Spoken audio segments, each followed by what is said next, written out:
Fascists. Nazis. Hello brothers and sisters of the interwebs, Steel Phoenix here, and since they've been a thorn in my side for the past few episodes, I decided to talk about the Fourth Reich from the Metro series. The Fourth Reich is a neo-Nazi faction residing in the Moscow metro system. One of their emblems resembles a three-pronged swastika, which represents their three home stations, Tverskaya, Tchaikovskaya, and Pushniskaya.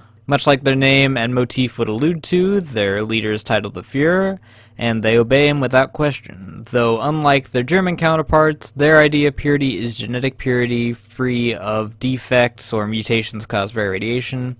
Missing so much as a portion of a finger is cause enough for death. And as of last light, it is shown that even not having the perfect proportions is cause enough for death when they shoot a man for not having the proper skull dimensions according to their chart.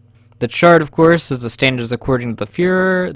The origins of the Reich in the Metro is not known before the Reich was formed, with its three stations. However, afterward it wasn't long until they attempted forceful expansion, and soon they came head-to-head with their main rivals, the Red Line, resulting in a series of bloody wars between the two factions.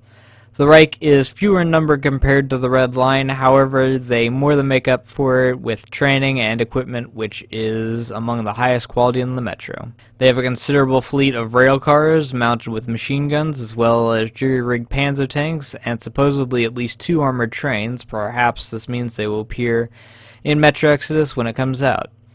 If so, we're more likely to see their military than their citizens, most likely Stalkers, who are their soldiers that go up to the surface and retrieve supplies, foods, weapons, and books to keep the Reich equipped and alive. The Stalkers of the Reich are much better equipped than Stalkers of other stations, and those of the Red Line especially, though they are clearly not invincible as most of the corpses found on the surface bear the Fourth Reich insignia. Though this could also be because the Reich is most involved with the exploration of the surface out of all the factions.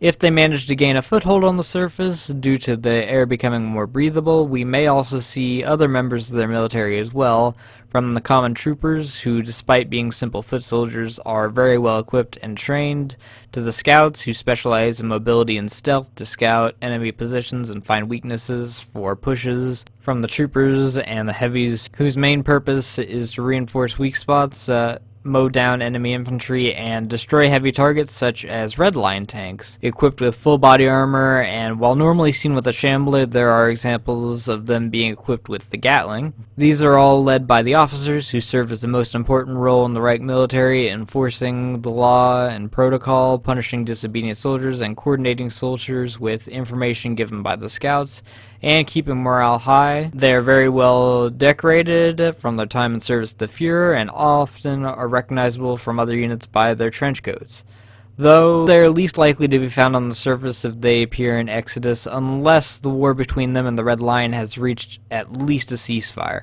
But I suppose we shall see when that comes out. But that's all for this video. Thank you all so much for watching. Like if you liked, subscribe to become part of the Phoenix Brotherhood, and as usual, thank you, have a nice day, and this is Steel Phoenix signing off. Bye!